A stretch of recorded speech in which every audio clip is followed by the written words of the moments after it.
So this is my interview with Whatifalthist. I set this up with the premise of discussing Trump and discussing the craziness going on around him. Is he Caesar part two? But we actually end up just talking an awful lot about history and philosophy in the middle, and we don't really get to that until the very end. So you'll hear us constantly mention it. You might say, these goddamn pontificators won't get to the point. Believe me, it's going to last for about 40 minutes, if not a little bit longer. And then in the very end, we end up talking about things like civil wars an awful lot as well. So expect an odyssey of a conversation, and I hope you enjoy. Let's dive in. Hello, ladies and gentlemen. I am here with Rudyard from Whatifalthist, and we are here to talk about, are we about to see the rise of an American Caesar? I put out a video recently talking about the similarities between our time and the time of ancient Rome, the time of the Republic of Rome transitioning into the empire led by Julius Caesar. Now, I know because I remember watching it, Rudyard has actually put a video up talking about very similar things. And within it, he even suggested something that I suggested, which is that Donald Trump himself, for example, who had recently had a very dramatic weekend, let's put it this way, is not in fact Julius Caesar. He is related to more to do with somebody called the Gracchus, who come beforehand. And I thought it would be very interesting for everybody that me and Rudyard would have a chat about this in this very historical last couple of days. So I would like to introduce to you Rudyard. He has got a fantastic channel. I'm sure many people know about him. And he thinks about this stuff in a very, very excellent way, and I really enjoy his way of thinking. So I guess, Rudyard, I'd like to welcome you. And has there been any... How do you feel as a red-blooded American? Are you in shock? Are you thinking, oh my God, we're suddenly in history? Fukuyama was wrong. The end of history has not come. This is it. We're in the Caesar moment. Gracchi, whatever it is. Baron, are you walking around your house being like, Baron is Augustus? He's here. We're about to say, well, what's going on? First of all, thank you so much for having me. And I actually predicted that Trump would be assassinated.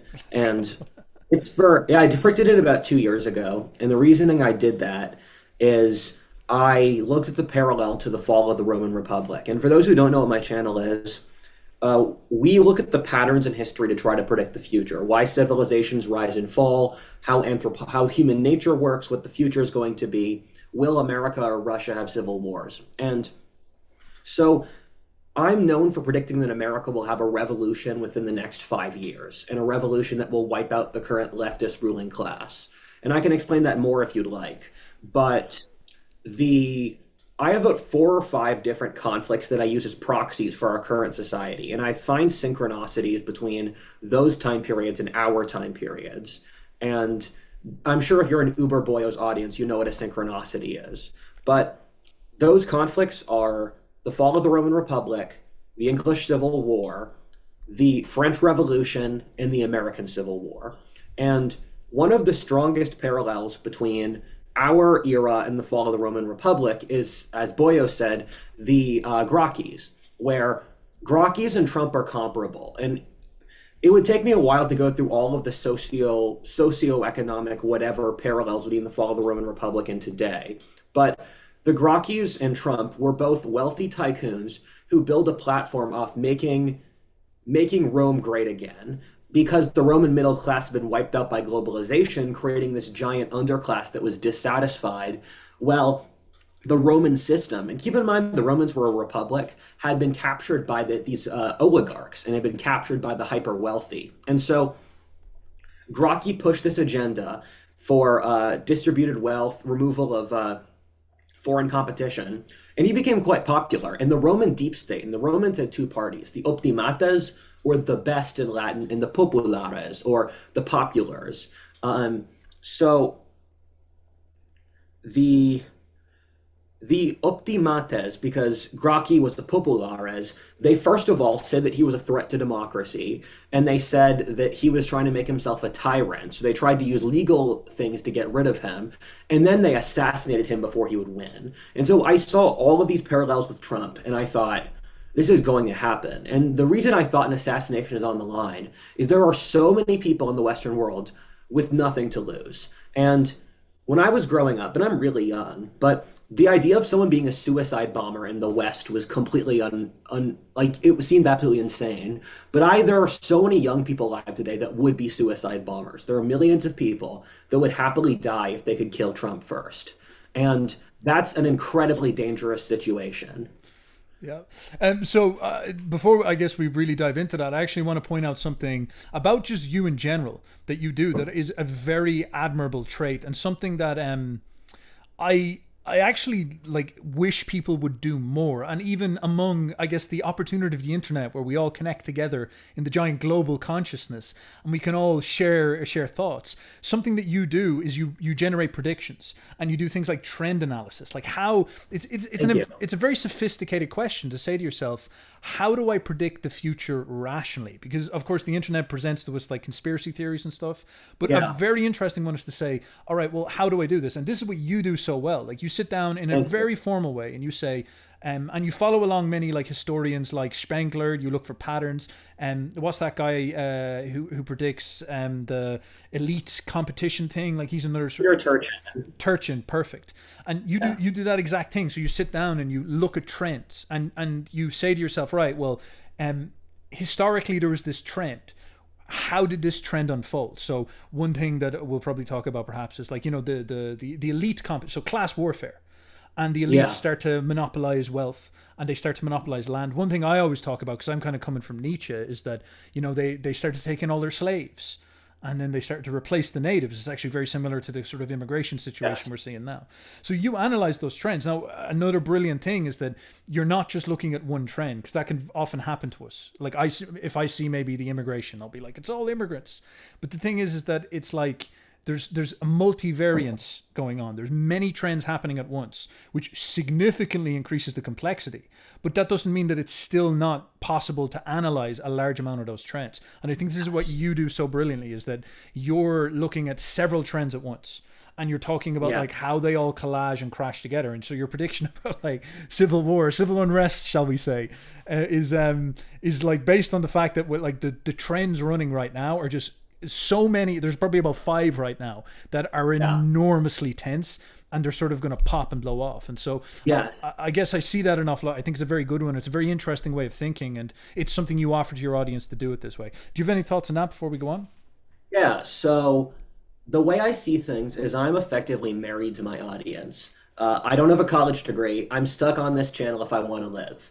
And so if you're married to someone, you have to make sure you have a good relationship for a long period of time. And part of that deal is convincing the audience that I'm not a charlatan. And the way you do that is by establishing clear boundaries by which you can be proven wrong.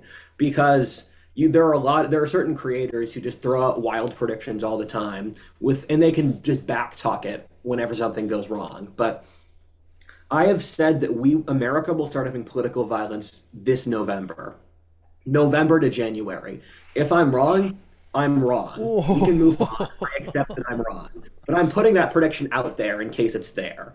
Um, because I'm confident that there will at least be violence and blood in the streets by this winter. Whoa! Oh, that's scary, guys. Are you listening now?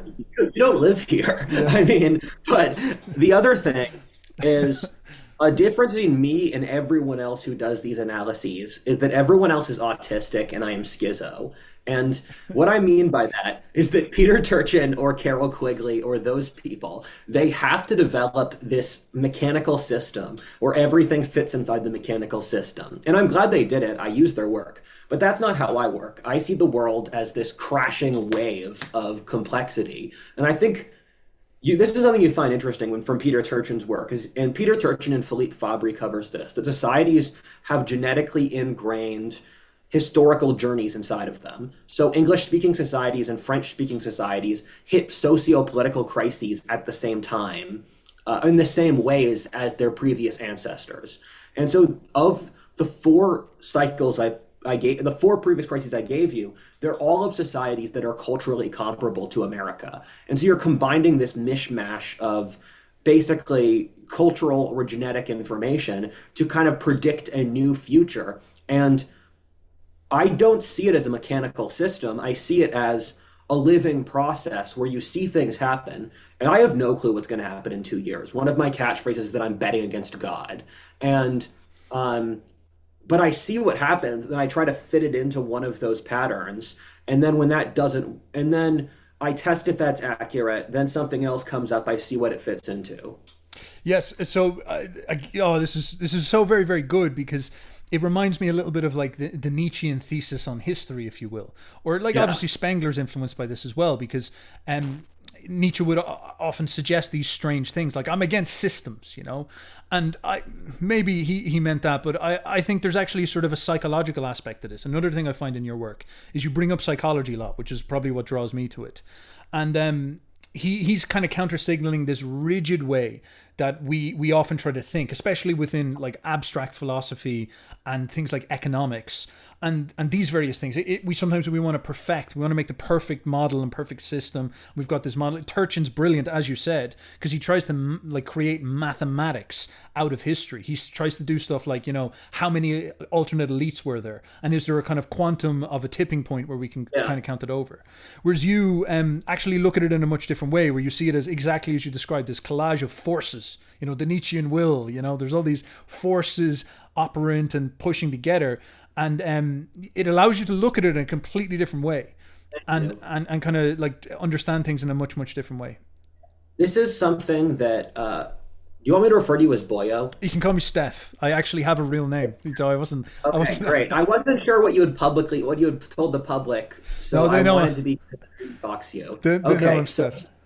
something Steph and I share is that we both read the book The Master and His Emissary by Ian McGilchrist. And the thesis of this book is that there's the right and the left hemisphere. And modernity is totally done by the left hemisphere of the brain, or that humans think in mechanical pre-established patterns. And the problem with modernity's worldview, and our society is so modern, we don't even see that we're modern, in that we're so enmeshed into the issues of modernity that we don't even have a concept of what an alternative could be. When people read Plato or Confucius or Hermeticism, they don't understand what they're saying because our worldview doesn't have a framework to explain it. And so for any young enterprising people in this audience, there is a great opportunity for you if you can break out of this, because there are so many opportunities. Steven Pinker had this essay about why not helping an African child is equally immoral to not saving a drowning child next to you. And I'm thinking, that's insane. In your logical system you made up, that makes sense. But knowing human nature, that's insane. Mm-hmm. And we have to live with human nature. We can't live with your logical, made up, rationalistic system, because if my sister is being shot, I'm going to care a lot more than someone in the Sudan is shot. That's just how the world is. And so we often get stuck in these mechanical arguments that are actually incredibly stupid. And there's so many examples of that. Modern monetary theory, trans, immigration, where people have developed an arbitrary logical system where what they're saying is correct, and then they don't test it. But then the obvious reality is that's wrong. And so an irony here is that academia never actually posited an argument for this. They said that you can't use the past to predict the future. And the issue there is that that's objectively stupid, because if you're not using the past to predict the future, you really aren't using any sources. You're just making stuff up. But and with all these other authors, they view history very mechanistically, but you're leaving out all the information, all the data, all the soul. And so that's something that I think it's just our descendants are going to facepalm at that, our inability to see the world except in binary choices that we made up. Yeah, so there's absolute truth to this that I think is so fascinating. You have a great video on this recently. I can't remember the title of it, but you'll know when I talk about this idea. Ancient Forbidden Wisdom. Yeah, it could be that one. Basically, you were saying that we have sort of pedestalized, we've made golden calves out of these abstract number assertions. So, for example, GDP. This is a big problem actually in Ireland, because Ireland is like one of the richest countries in the world on GDP. But then if you go, you'll actually find like a decent amount of poverty, You'll find a decent amount of like despair and degradation. And you kind of see it as well with stuff like inflation. And it's so funny because it's like a Soviet Union type thing that you'd make fun of the USSR for, that like their system is so absurd that something stupid happens and they just didn't realize it because they were trapped within the tyranny of the way they were thinking. And you'll see this where people will be like, oh, well, inflation isn't so bad. And then you compare like a shopping cart that they used to judge inflation, you realize that that's like shrunk. And so there's all this little trickery going to kind of juggle the numbers and all this. And it comes from that same type of thinking, which is the left hemispheric dominance. It's a psychological problem. And I see you speak about this often, which is a really interesting thing to think. And the thing about psychological problems is that it's like the fundamental problem of mankind is that your delusions cannot resist reality, God, nature. And if you try to create some type of psychological delusion that resists it, you might get away for it for a while. But then it will come back with enormous force and destroy you. It'll shatter your brain and force you to confront reality. And I think this is... I think this is a lot to do with the theses you were presenting. You're saying like there's all these active forces. People think that these titanic energies don't exist because they've put numbers all over them or something. And you're like, they do. And they'll come back. And it's actually better if we try confront them and digest. It's very Jungian, you know. Confront them, digest them now in the abstract instead of forcing them to come out in a more ugly and intense way. But, you know, people really struggle to learn, as we see. There's a handful of things going on here. And I'll give you a story as an example of this. I was meeting up with a professor who's a well-known public intellectual. I respect him, so I won't give his name. I don't want to be stuck in drama. But I was talking to him, and a conversation we had is that I said, I read a lot of authors from the World War II era, and I think there's a lot of stuff there. And he said, I don't read anything old. Every author I read has to be like post 1990. And then he also said, I also don't study anything that doesn't have any data attached to it.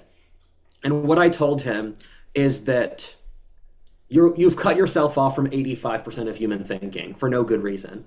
And if you're not going to read sources before 1990, and you're not going to look at anything that's not related to data, like... And I talked to a friend who said the only reason someone would do that would be to stop falsification, where you are purposely shrinking the amount of data you can pull information from so people can't falsify you or prove you're wrong. And there's a lot of that stuff going on today in a bunch of different ways, where a really black-pilling thing for me is I was looking at the Fed or I have two friends who used to work at the Fed, and I asked them this question: does anyone at the Fed know about Spain's 17th century financial crisis? And they both said no one at the Fed knew about that. And that was so scary, because the 17th century historically isn't that long ago. It's a modern society. And Spain did what the West is doing today, where just infinite money printing to pay off debts.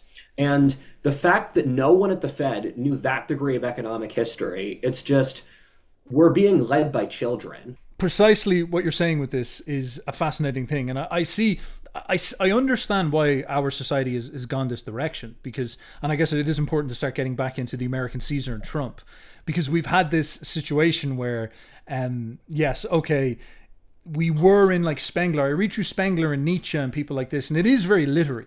You know, it's very, very romantic. It's very, very kind of like picture painting. It's almost like very right hemispheric, if you wish. And that does lead to a worse capacity to predict, and it's lacking in it's almost like it's lacking in its scientific quality. And I read Turchin, and Turchin is talking about the necessity to try to quantify things, because it leads to the ability to categorize yourself as wrong. And so there's that swing in the other direction, which I see as very, very valuable. And I think Turchin's actually made some quite interesting predictions as a consequence. Like, he has also predicted turmoil and unrest, which flew right in the face of many people who thought that we had reached the eternal utopia of peace, you know, this type of thing. And he did that going through a very mathematical way, if you so wish. So there's obviously value in both, but it is about putting that synthesis together and leading us to our situation now. I have a hot take here, then we can move on to the Caesar, but I think a lot of this stuff is this kind of false egalitarian approach of trying to incorporate people who don't have high IQs into academia. Oh dear. Where if you take someone who, let's say, and the thing is, I'm not the firmest believer in IQ. I took an IQ test when I was 10 and I got a 110. And I think like if you would give someone like Muhammad or Genghis Khan an IQ test, someone from a genius from a pre-literate society, I don't think they'd score well. I don't think I think that like Irish and Italian immigrants when they came to America, they had IQs of 80, and then their descendants have IQs of 110. So I think the IQ test measurement has issues, but I think it does measure a fundamental reality of intelligence. There is something there. Where if you take someone with an 130 IQ versus an 80 IQ, they're very different people, and so once you have an academia of smart people, you can trust their judgment in different situations. Where, for example, of this, if you're dealing with people who have very high IQs and you talk to them about, I need you to balance this intellectual factor, I need you to analyze it across this historical trend, I need you to constantly toggle between a mechanistic and idealistic worldview, they can do that. Intelligence is your ability to exercise independent judgment. But if you're trying to have an academia of people who don't have that IQ, you have to have them operate off systems, and you can't trust their independent judgment.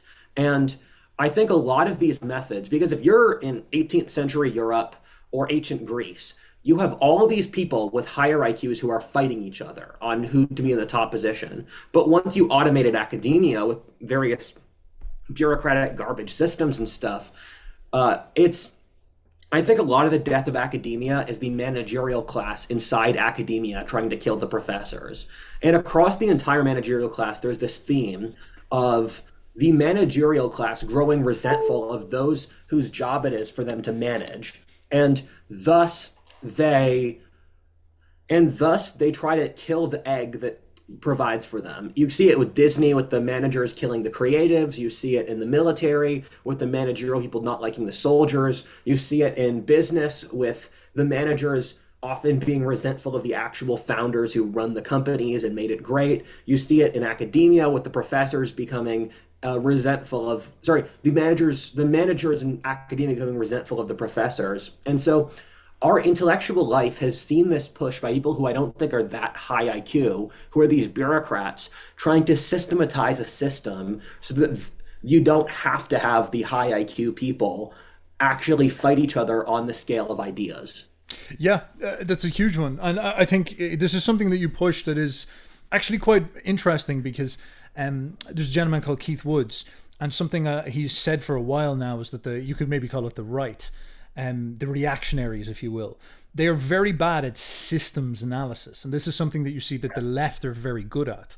So you go and you talk to a Marxist or a really a proper liberal, and they will have a theory and they'll say to you that the system of capitalism itself is flawed. Now, you might not agree with that, but you see that they're actually looking at society as a structure and realizing that it's made up of all these constitutes. Now, the right wing, fascinatingly, is actually kind of schizophrenic. It's kind of like this like all like the devil or the Jews or whatever it is. There's some force, and certainly they may like distribute as certain characters that hold positions and specific characters acting as networks and all this.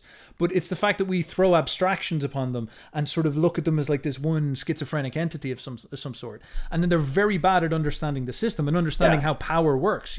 Like the American government is staffed by specific networks of people. The Irish government staffed by the EU, staffed by specific networks. The EU is not really a thing, it's made up of like specifics and a hierarchy, and we just throw that upon it.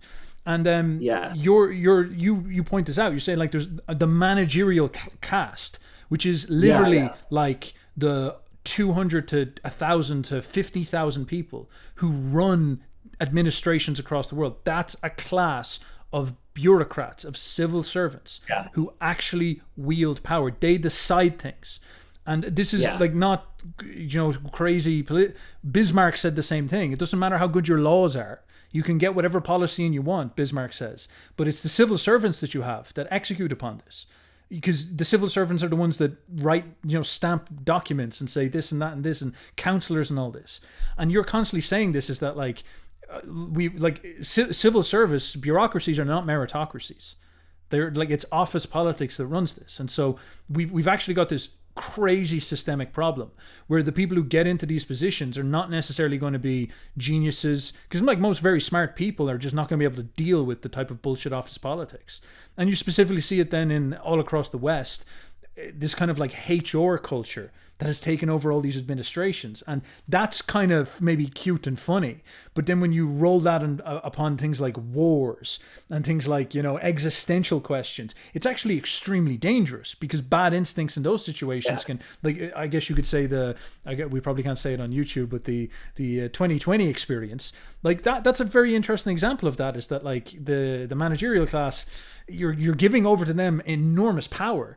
And they react with almost like neurotic safety, and there's issues with this as well. So I think that's a very interesting concept. And I guess maybe as we transition into the question about Trump, well, don't we get 2020? The 2020 experience, I'm going to start calling it, sell it as a ride. The 2020 experience, guaranteed free time.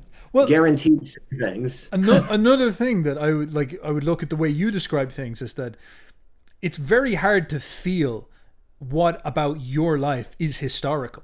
Like, we look back at the medieval times and we think like jousting, that's fucking nuts, or we think about the Crusades, we're like, that's wild. And we look at when we make a movie about that time, it's like the frilly and they're walking around and they're being all medieval. Yeah. And they probably didn't realize that. They probably look back at ancient Rome and say, what a crazy bad. Now, what are we going to look back at our times? The Black Death. Yeah. It's going to be something like this and being like, how did something like that happen? That's so crazy. This reminds me of 3 videos that I'm in the process of making, and then I will transition to Caesar. Those 3 videos are, I'm working on a video, the anthropology of the right and the anthropology of the left. Those videos are going to be out in a month. And the thing with both of those is that we see them as discrete factions. And again, I'm not a Redditor. I think the right and the left is a useful system to have. I think it's incredibly useful. But I think inside those are different factions that are psychologically not compatible. And so, for example, what you brought up about systems theory is interesting, where you said the far right doesn't really think in systems. It's also true of the far left. Once you get far away enough from the center, you end up with people who look the same. Where the far left, I was watching Lotus Eaters, and they joked about a leftist journalist understanding per capita it's just a miracle. Whereas they were comparing like per capita shootings between blacks and whites. They actually looked at the per capita. They didn't see that there are 7 times as many whites as blacks. But so that's true of the far right and the far left. In my demographic, I have social, economic, and political views almost identical to the American founding fathers. And so I am a demographic that it's still part of the right, but it's a weakening faction. And then you have people further right who are basically, the irony is the people who are the least Christian in our society are the Darwinist hard right. Because both the left and technologists have a lot of like derivative Christian influences, but that hard right also often pretends to be Christian at the same time. And inside the left, ethnic minorities, when you test them, have values that are conservative. If you test a black or a Mexican or an Arab person in John Haidt's system, they're going to end up looking like a conservative, but due to the ethnic politics that the left offers them, they have the incentive to play along with the liberal game.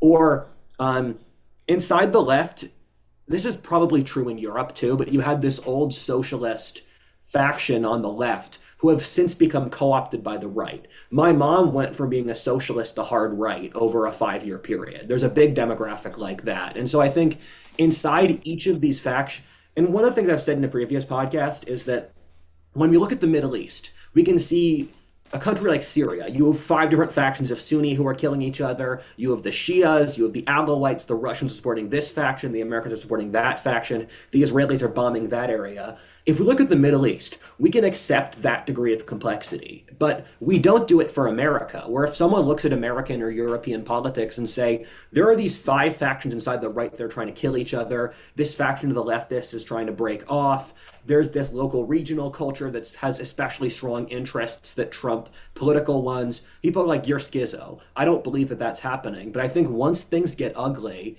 we're going to end up seeing divisions like that. So once the Civil War starts, all of these right-wing Twitter factions will suddenly be guys with guns who you actually have to negotiate with. And leads me to the other video I'm working on. And this is the video I'm recording today is my video on the Unabomber. Next video on the right is called Stop Coping Your Life Sucks. And the meaning of the Stop Coping Your Life Sucks video is I go through the life of the average Whatifalthist fan, who's a 25-year-old white man in California. And then I go through his child rearing, his schooling, his work, his daily commute, his romantic relationships to demonstrate why, from a historical standard, he should be depressed. And the reason I'm explicitly doing that is I don't think if you took someone from the 70s, dropped them in the shoes of someone today, they'd say, this is a science fiction dystopia. Yeah. I have no idea why you guys have the courage to keep going. Yeah. And we forget that, though, because we're stuck in here and we have to cope to survive. We have no incentive to not cope. One of my friends likes to say, not seeing reality is an evolutionary strategy when you don't have a good idea on how to deal with it. Like, this is again, this is the crux of just some of the most fun parts of your channel, because it's precisely this. It's like very, very specific. You're detailing and saying, like, the sexual frustration you see rising, you know, and this is something we all understand and we all have heard about and we've all seen the stats, you know, and all this, and that's a trend. And you say, well, back that up with the trend of you know, monetary problems, you know, spiraling inflation and things like this. Maybe we'll go with something like this. And so you have all these trends operating, you just stack them all up, and then this is just the best part. You then take it to the past and you say, well, what happened in the past when we had many of these trends in place? Like, one thing that you say that is so ruthless is that the average age of marriage has never gone above 28 years old without a revolution. And we're currently at 29 years old for average age of marriage. And then you're kind of sitting there and you're like, wow, wow, Rudyard, that's very interesting. And then you see Trump almost get assassinated and you're like, God damn, well, we've been peaceful for 70 years. It's not like something, well, yeah. And then, you know, it's like you have to say logically to yourself, because you're right about this. It's so fascinating. We first of all, these are promoted, these idealistic views of our reality. It's a utopia. I think the regime always has to say that, you know. It's like you live in the golden age, you know, that they always have to tell you this.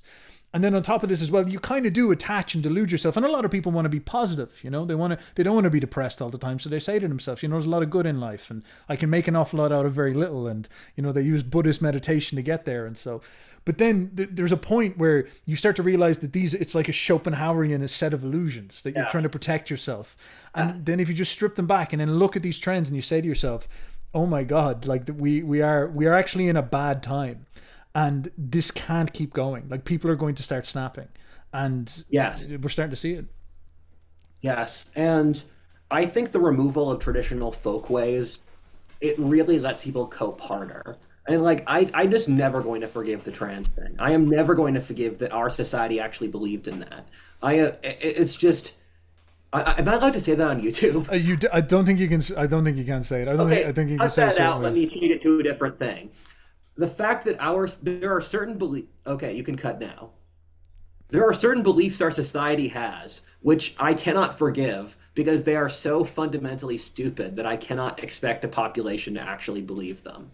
And I like the removal of a traditional sense of history, because if you're in medieval Europe, you come from a village where everyone knows what life has been like for hundreds of years, and so you know that there's any war and famine and divine wrath.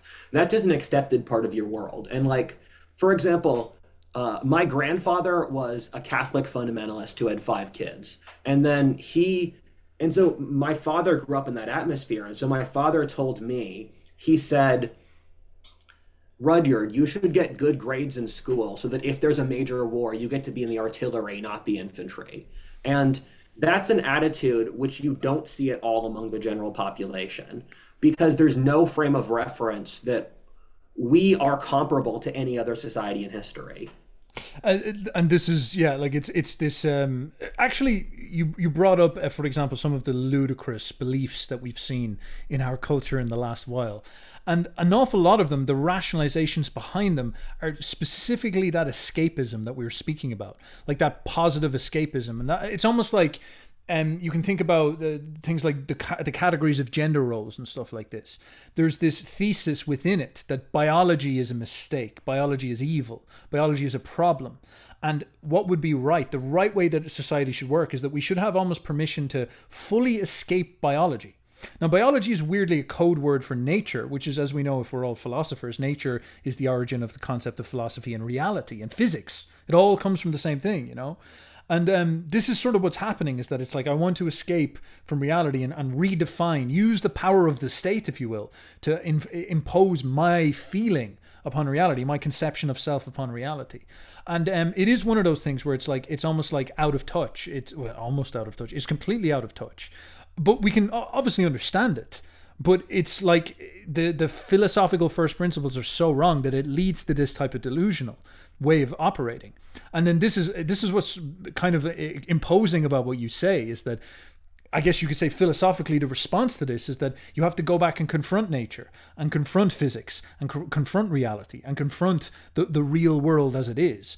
But the problem is that our culture is ran into this escape, that the only thing is that it's gonna hit us in the face. You know, we're like driving a car too fast and we're gonna take a wrong turn and we're gonna hit the wall. Yes. And it's really gonna snap people out. And I think this is sort of like, all right, you've earlier made the prediction that you know, things will kick off in the winter, which you can obviously see the temperature is now rising. And a very interesting example of this. Sorry for a little bit of a ramble. I'm supposed to be interviewing you, but there's the streamer Destiny, and he's on Twitter, you know, and he's smashing away and he's like giving out and he's laughing at the guy, I think, who got shot by the Trump guy and all this stuff. And I think there's a very interesting way of seeing this psychology at play there, because he's a guy who kind of grew up as a millennial when the internet was all like, it was Reddit and you could call people idiots and stuff like this, and there was no real consequences, and it was peaceful times and nobody really forgot and everything was funny. But I'm starting to notice now some of the responses to him are like getting really intense. Like people are going up and being like the devil, and it's like, you know, they're like listing his address and stuff, and you're kind of thinking there's like this escalation taking place, and it's almost like people don't realize that the internet is, and the kind of golden age we've had for the last 70 years is not normal. And for example, I use the example of Northern Ireland.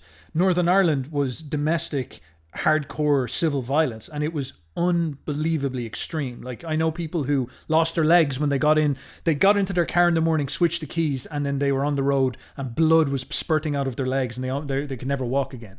It's like stuff like that happens, and that's what like reality is, and it's there and it's always lurking around the corner, and a lot of us are just not aware of this. And so I guess you're sort of saying that nature is there, and the more we deny it, the more severe it's going to be.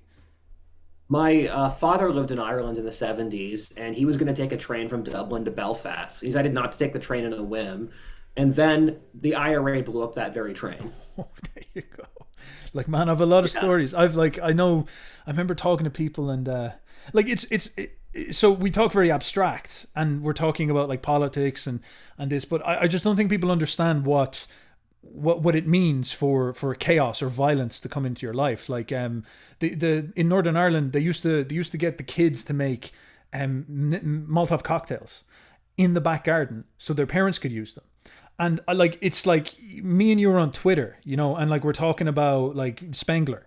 But imagine if your day constituted going outside and getting styrofoam and polyester and putting it into petrol so it turns into napalm in a fucking bottle. Like, people just don't understand that's what reality can turn into. Yeah. Like, look at the people. And I was just going to say, look at like Ukraine or Gaza is a good example of like that, you know, how crazy stuff can get fast. yes, that's a great point. And it makes me think of a couple of things where there are multiple demographics in this equation. The elite here is completely complacent and completely idiotic, where from the various sources I have, the conclusion I've reached is that people in the elite don't think there's even a possibility for this. It hasn't even registered on their mental radar, and they have no interest in having it register on their mental radar. Because if you look at the World Economic Forum types, you only say this stuff when you're gloating, when you think you've won that hard that you don't even have to try anymore. And so the elites are completely complacent to this. And I frankly think that the mainstream Western elites will be the first faction to get wiped out, at least in America. I think they could survive longer in Western Europe. So that's one faction. Then what you saw with Destiny is something that I've kept track of, and it's been true for about at least a year. The Gaza war really is what drove people crazy. There was a threshold there where the Israel-Gaza war, and it drove people absolutely insane. And it's like, it's not a war that I'm particularly invested in. I'm neither Israeli nor Arab. It's far away for me. But it really, and that shocked me that it was the war that really got people agitated. And I think there was all this stuff bubbling up under the surface that got released by it.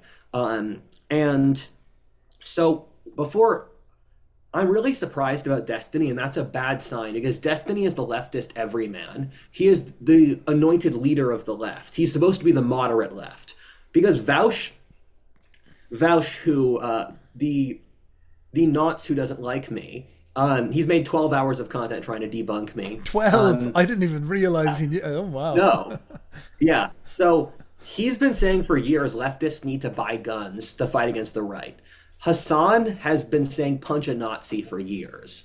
And so these are all the mainstream leftists. And on the right, I am frequently called all sorts of derogatory names because a lot of my Twitter is just testing the audience for different things out of boredom. And so I test levels of bloodthirstiness, I test levels of loyalty. I mean, if when you have an audience of a fair amount of size, you can just run experiments. Not that I see you guys as lab rats. I love you all. Oh, yeah. Oh, yeah, sure. But people are incredibly bloodthirsty on right-wing Twitter, where I'll do stuff like, I'll say things like, I don't think we should throw away human rights as a concept.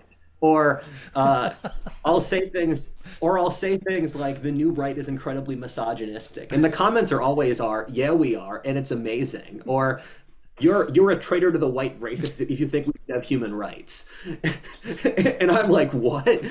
And so the problem is that I think so they did a study of the population, and about 1/3 of America is red, 1/3 is blue, and 1/3 are non-affiliated. And that's important because what they found with the non-affiliated is they're not principled centrists. The principled centrist demographic is dead. They're idiots. Where they studied the people who are non-affiliated politically, they're the kinds of people who watch the Kardashians, they lower than average income, they don't have academic interests, they don't have interests in abstract ideas, they like watching like drama shows. And so people have often told me, Rudyard, the people you're talking to are insane radicals. And that may be true. I think it's a larger percentage of the population than anyone believes. But beyond that, what I would say is that if you look at the previous comparable conflicts, the Puritans who won the English Civil War, they were 10% of Britain's population. Yeah. The Soviets who won their revolution, all of the communists combined were like 3% of the population, and the Soviets were a small plurality of that 3%. The Jacobins, I was reading a book on the French Revolution, and one of the fascinating points in it was that the different factions of the French Revolution, they were ideologically split up by what cafes they went to, because it was organized around cafes. And so cafes in certain streets had different political ideologies. So these cafes were fighting each other.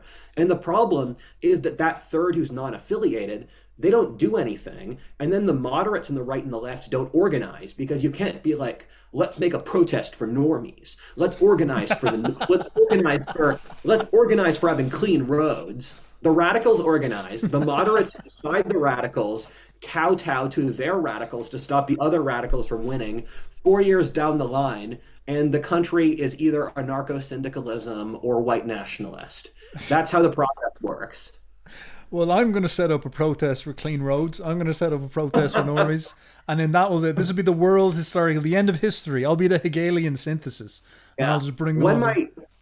When my father was in Ireland in the 70s, he said they used donkeys to pick up trash. Yeah, man, it was hardcore back here.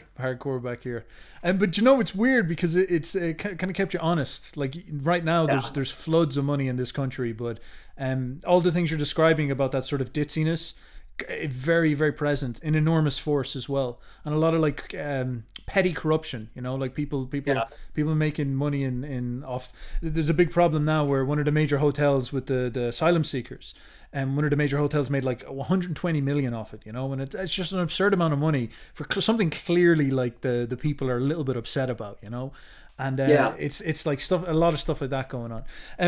But is something you'd like to say? Because I was going to go back to... I was going to say, it's crazy how rapidly the Irish changed, because like even and I'm really young, even growing up, there was this idea that if you insulted an Irish guy's sister, he'd beat the crap out of you. It was this very aggressive honor culture, and it's weird to see that go away so incredibly rapidly.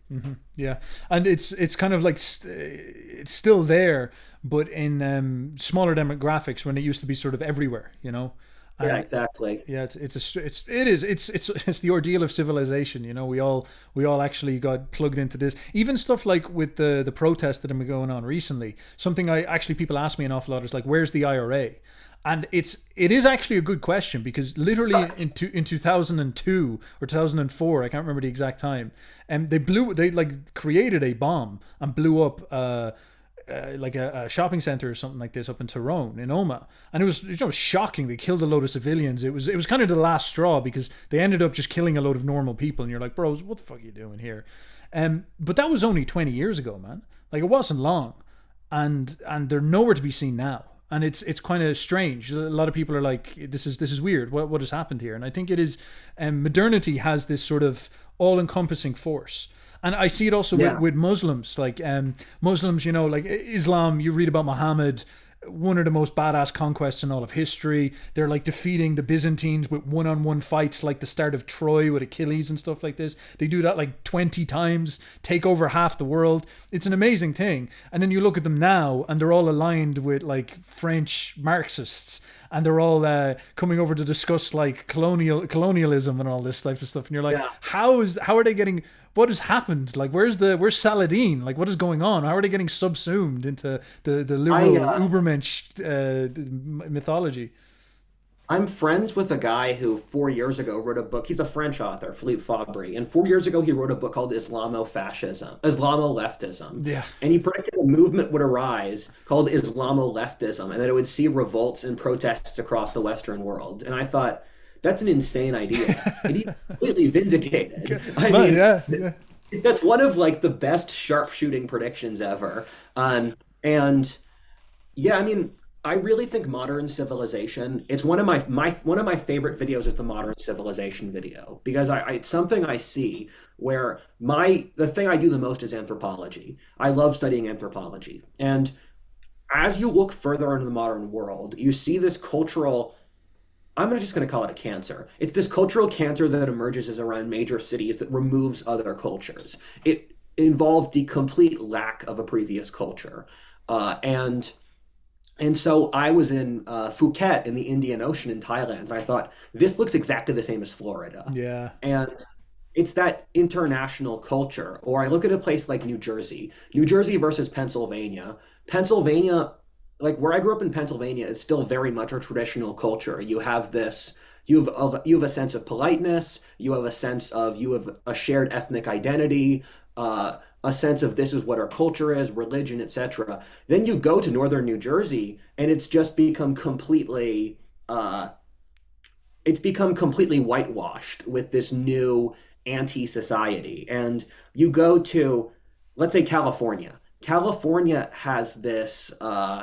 It doesn't really. There's no tradition. There's no ethnic identity. There's no sense of community. There's no sense of shared values. It's just the absence of that. And that's a culture which it's expanding everywhere all the time. And it has this insane desire to conquer absolutely everything. Because if it hasn't conquered the entire world, it's failing. And I see it in a place like Ireland, where Ireland has one of the best established and deepest established cultures of anywhere in Europe. I mean, the Irish have been resisting colonization for 1,000 years.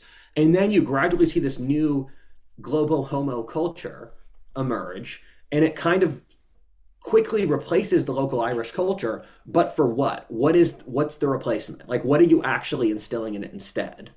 You know, this is a very strange thing, because I remember when I was very young that I was reading anarchist and leftist writers. And this is Yeah. something they always mentioned. And it's like the word globo homo has different meanings now, let's put it this way. Oh yeah. But they were using, I actually think they might have used that precise phrasing, but the meaning was Yeah. homogenization. I'm taking the word from them. I'm taking Oh, the well, word from Emmanuel because the irony is I'm a populist conservative. I have a lot of horseshoe similarities with anarchist leftists. interesting. And so anarchist leftist authors have had a big influence on my worldview. And the word global homo is from Emmanuel Todd, who's a French leftist author. In Europe, you have a lot of political constellations that don't make sense in America. Like you have pro-family. Emmanuel Todd is a pro-family values French leftist. Yeah, yeah, yeah.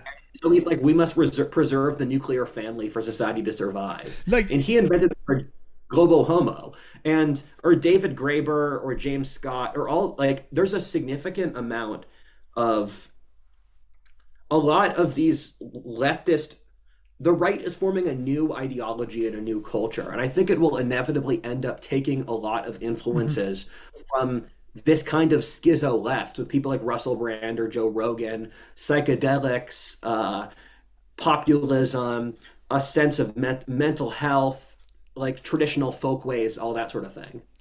well, like this is such a fascinating point. Again, it's about this just historical blur that goes past our eyes because our assumptions now, and speak to Irish leftists, for example, and I just find it so fascinating to talk to them, and they come preloaded with all the things. It's like I'm dealing with like a neo-Nazi racist now, and I'm going to throw all these things in them, and then you actually start to explain these to them, and you explain leftism to them better than they can. You know, you explain traditional leftism to them. They're like, what the hell is this? And so, for example, the global homo one is just such an eye opener for so many people because it makes so much sense. You know, you have this big rolling machine. Well, let's call it capitalism. You have this big rolling machine of capitalism, and its job is to hoover up all these unique, perfect societies that grew up in their own evolutionary history and hoover them up and transform them into McDonald's, you know, and transform them into like, theme parks that people can be tourists in. And the whole will of anarcho-leftism was to resist that exact process happening. And this is so crazy because now you look at the modern left and it's literally doing that. It's going and removing the native culture, replacing it with multiculturalism and then stamping a pride flag on it and being like, that's now diversified. And it's literally the opposite of diversity. Like it's literally, it's exactly. It's unbelievable. You know, it's homogenization, if you will. I finished reading a book yesterday called The Myth of Normal by Gabor Mate.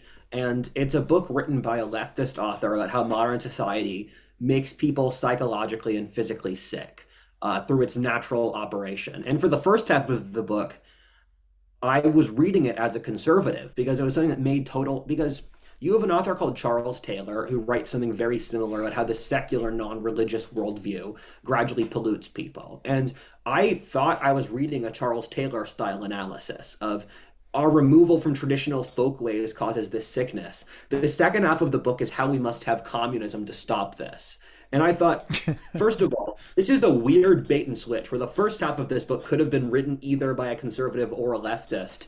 And I wasn't clear what kind of leftist he was. And then it just went straight out to, we have to launch the revolution in order to stop this. And I thought, this was all just an advertisement for the revolution at this point. And it's sad when a book, you think it's something and then it's something completely different. Sorry to interrupt, but like on that point, because I think it finally leads us into Trumpism and American Caesarism and all this, because you're talking about the right taking on those similarities, and like the right is essentially got to the point now where it has to be a revolutionary project. And you see an awful lot of the right, and they talk about things like order, you know, and resisting maybe global homo, if you will, and all this. But you start to realize that the establishment and the managerial class, and kind of how it's been for at least 30 years now, has been firmly, it's putting in place like a vision. It has a project. It's like, it's doing something almost like imperial. You know, the kind of swagger of the imperial empire, you know, the Sith Lord and all this, and the managerial class backing it up. It's like HR imperialism or something like this. Yes. And you're starting to realize that the people who are rebelling against it are literally utopians saying that if we tear down the government and transform the world and put our vision into place, like it sounds like a communist revolutionary, you know. We'll fix everything and we'll bring things back to defeat the empire, that type of thing. And I'm seeing those instincts rising up, and I'm wondering, do you see that as like an actual? Definitely. Well, do you see that as a coherent political energy that's actually going to be expressed? So you're saying there's going to be, like, for example, chaos come the winter. And that will open us up probably into a historical window that lasts, I'm assuming, like 10, 15 years. I'm not sure if you agree with that. And do you see that as like this type of ideology will rise out of the right, or do you think it's going to be this thing where the right will be co-opted by the empire? Like, what do you see happening there? And it kind of leads us into the Caesar question. The way history works is that there are certain time frames in which there is a very wide range of potential options. And slight changes inside that window can have vastly disproportionate effects for long periods of time. And so historians have a nasty habit, in my opinion, of taking some hyper complex event and then saying its result was predetermined. The rise of Napoleon is a great example. All these sub factions of the French Revolution killing each other until Napoleon shows up. The reality is that that was a hyper complex event. All of these factions were fighting each other. The fact that Napoleon showed up is more a credit to Napoleon being amazing than the actual historic process itself. And I think the right's going to hit that, where the right today there is no ideology today. You have the leftist Borg, which is an anti-ideology. The left's ideology, because we're such a peak materialist society, you can't get people to believe in ideas. And thus, the left mobilizes people by having an anti-ideology, don't believe in things. Well, the right can't think in ideological terms either. So the right organizes people against the left. And I think this opens up a tremendous void inside the right with a wide variety of options, because no one on the right knows what's happening. No one on the right has a coherent plan. No one knows how the right actually works. No one knows what the left is actually. No one knows what's going to happen to the left. In moments like this, allow good or bad things to happen. The right will naturally form a new ideology. It will naturally take over society, in my opinion. And the question, though, is in what manner does that occur? Because the right is in a place of confusion. I don't think most right-wingers know what they want at this point. I think we're at a level where the majority of right-wingers could go for a form of fascism. They could go for a form of Christian theocracy. They could go for classical liberalism or any 15 other ideologies. They just dislike the left and they want peace in their lives. And so whoever brings that out will they'll be incredibly important. And the problem at this point as well is that the next year is incredibly important, because there are a series of triggers that could result in a wide variety of outcomes. And for America, as an example, slight variations in the process of how we spiral into civil war will have outsized effects on the actual result of the civil war. Where, for example, let's say you're in a situation where the right is clearly in the wrong when it rebels. The left could justifiably use a right-leaning military to crush the rightist rebels. Then another outcome is, let's say it's an issue with I have a series of choices for what I think could cause a civil war.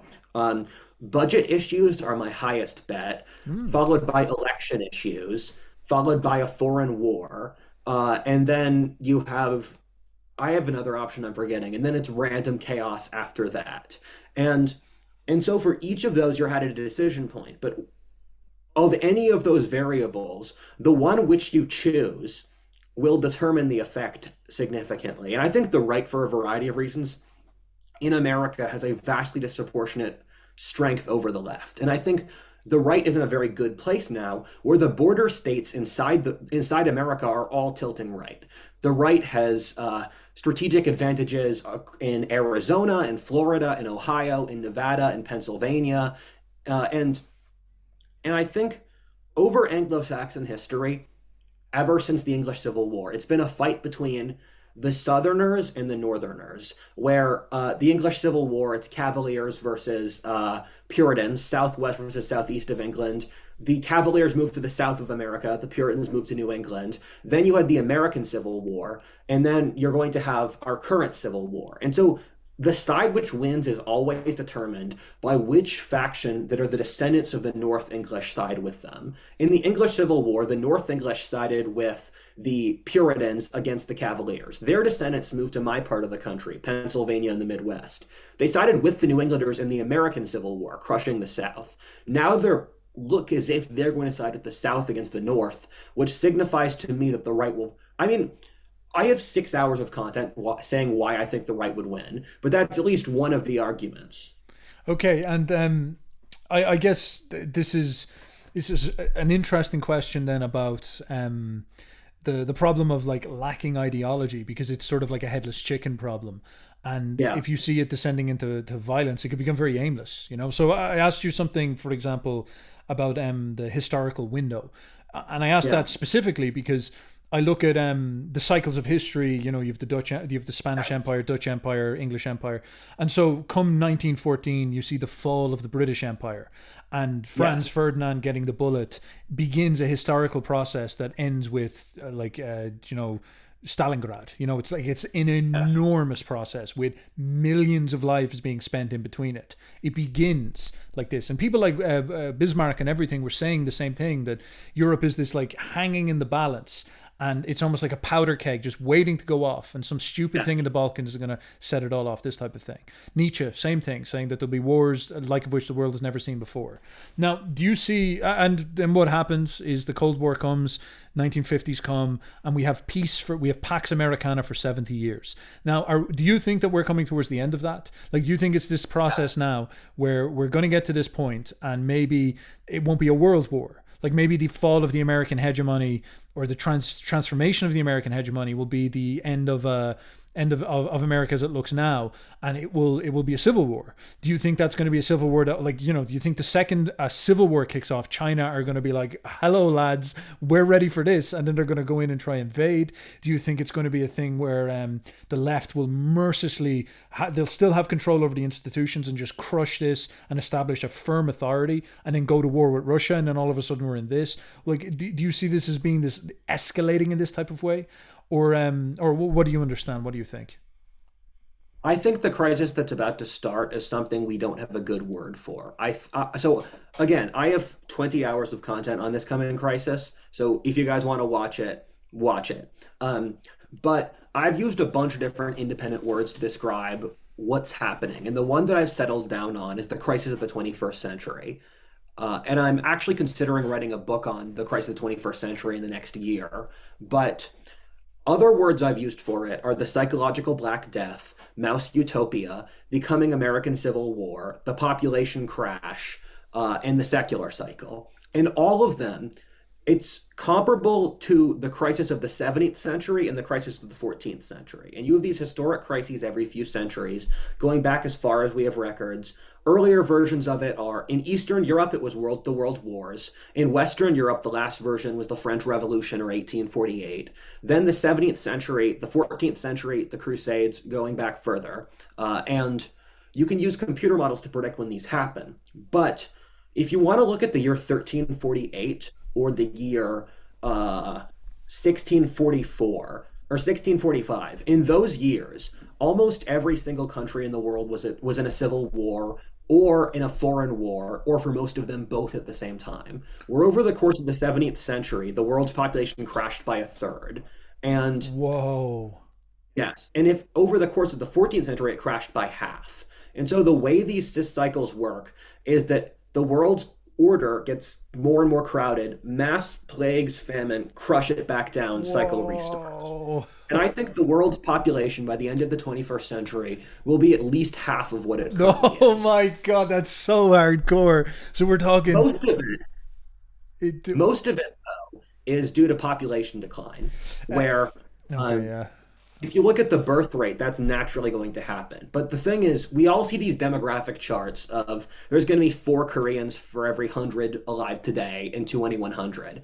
I don't know if that's true, but if you have those stats, and I don't see literally any way those stats get better. It's just this, the thing with population growth stats is that they got worse faster than any computer model predicted. So the actual population crash was worse than any of the computer models we had. And the computer models have pretty wide windows. That's a very, very scary thing. And so you ask yourself, okay, so when there are a quarter as many young people as old people, what does that look like socially? Because keep in mind, the world wars were caused by what were fundamentally demographic changes inside Europe. The world wars was when there were so many young Europeans that they just whacked into each other. So what's the converse of that Oh is a historic wow. event. But we don't have a word for that. We don't have a word for what happens when the world's population crashes. And so I've used a bunch of different proxies where Mouse Utopia is a useful proxy. Wow. I know you've only got me for 5 minutes. So Mouse Utopia, and the biggest thing see is that the main causal variable here is psychological issues, where I think that psychological issues will be to our era what plague was to earlier eras, where if we're physically safe enough, it's Jung talks about this in his book Eon, how psychological issues will take the place of physical issues, but also all the major industrialized countries are on the verge of civil war. European Union, America, Brazil, China, Russia.